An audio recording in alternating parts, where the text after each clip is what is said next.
If you're a sports creator and you think your photos are becoming a bit too bland, I'm going to give you 3 effects to spice up your photos. These will all be done inside of Photoshop and they are very relatively easy, so anybody at any level can do this. The 3 effects that I'm going to teach you in this video are going to be the pixel stretch, the path blur, and the focus effect. After this tutorial, if you want a more detailed look, there's going to be a link in the description to my Patreon. There you will see 3 free downloads to PSDs that have 4 examples of each effect, and this way you can really study those layers if there's anything that you're not understanding or you just want a closer look at how each effect is done. Just for some credentials, I'm the creative director at Pitt State football and women's basketball. I specialize in sports graphics, videography, and photography, and if you're willing to learn these effects, I'm willing to teach you, so let's get to it. We're going to dive into the first effect, which is the pixel stretch. The pixel stretch has gone viral a lot recently, so if you want to spice up your photos while also garnering some attention, this is the one that you want to do. We're going to use this photo here, and this is honestly one of the easiest effects that you can do. We're going to start by going down to select subject down here, and once it makes your selection, we're just going to clean up any unnecessary or unwanted things, or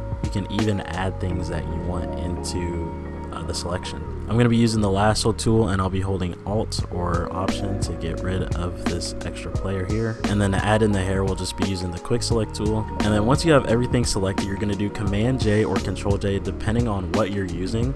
And this is going to duplicate the layer. After you have your duplicate layer, make sure you're on that duplicate subject. You're going to hold the marquee tool and you're going to select the single column marquee tool. You're going to click and hold and try and find a point that has all the pixels vertically, but if it doesn't, there's still a workaround to this, and we'll go over that right now. We're just going to find the point that's closest to the edge that has most of the points that we want. And after we do that, once you have this selected, you'll just again do Control or Command J, and then the simple fix is just to go down and include the part that you want to include, duplicate it using Command or Control J. Once you have those duplicated, you'll just do the pixel stretch effect but on both points. Now let's say you don't have to do that. Everything that I'm going to say from here on out still applies if you only did 1 duplication, but if you had to do 2 or more, it applies the same. You just have to do it with more layers. Now what we're going to do is we're going to go down to our main cutout and we're going to drag it above the 2 pixel cutouts.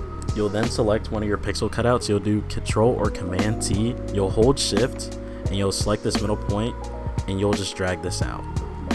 And if it doesn't show up, just click Enter or Return and it should show up. We'll do the same thing for our second point here. And now you have part of the effect done. If you want it like this, that's completely fine, but if you want to spliff it up just a bit more, what you can do is you can select these 2, you can merge them doing Command or Control E, and you can turn them into a smart layer. Then you'll do Command or Control T, you'll right click it, and you'll click Warp. And you can shape this into any way that you want. This is where you can have a lot of fun with it, and you can flip it, you can do all type of things with it. Another example you can do is you can transform it, hold Shift and drag it out to the other side, and then you'll do Command T to transform it, right click it and click Warp, but this time you have a pixel stretch effect that goes across the entire canvas. You can rotate it, you can flip it, you can do whatever you want to it. After everything's said and done, you can just save your file, and that's the pixel stretch effect. The next one is my personal favorite. This is going to be the path blur effect. This one will kind of resemble the shutter drag effect that you can do in camera, but this way you can get more focus on your actual subject and you have a lot more control over it than if you were to do it in camera. So if you want to add motion to your stills, then this is the one that you need to do. The first thing we're going to do is we're going to click select subject, and once your subject is selected, you're going to make sure that you clean up any unwanted or add any parts that you want. Here our selection wasn't too clean, so I'm going to use the quick selection tool to remove some of these unwanted players in the back. Once you have your player selected, you'll do Command or Control J to duplicate the subject. Once you do that, you're going to right click and turn this selection into a smart object. You'll go up to Filter, you'll go down to Blur Gallery, and you'll click the Path Blur. Now from here, what you're going to want to do is you're going to want to uncheck Centered Blur and check Edit Blur Layers. Now this part is completely up to you, but you can just mess around with the arrows until you get something that you like. And after you've done your selection, you're going to click OK. And personally, I think this looks really good, but we're not done. We can make it look even better by still showing some more details. You're going to make sure you're on your subject layer with the smart filter on it, and you're going to click this mask tool. You'll then click the brush, and you'll make sure you set your flow to 8% and 0% hardness. Click the black layer, make sure you're selected on the mask layer, and you can just take out some of the blur to help preserve some of those details. And once you've gotten everything to your liking, you can save it and post it, and that's the effect. For the next one, it's going to be the focus effect. You may have seen this with a few NFL or college football teams doing this. You can have a widescreen photo while also making the main focus of it just a tiny part of the picture. If that's something you're interested in, then this is how you do the focus effect. to start this off, we're going to start by duplicating our layer using Command or Control J. We will then go to the rectangle tool and we'll go up to the top and we'll make sure that we unclick fill and make sure that we click the stroke. You can change this to whatever thickness you want. I'm personally going to go with 4, and then you make a selection over whatever you want to be in focus. In this case, I want it to be his eyes. You'll then make sure to click onto the duplicate layer that we just selected. You'll go over to filter, you'll go to blur, and then you'll click Gaussian blur.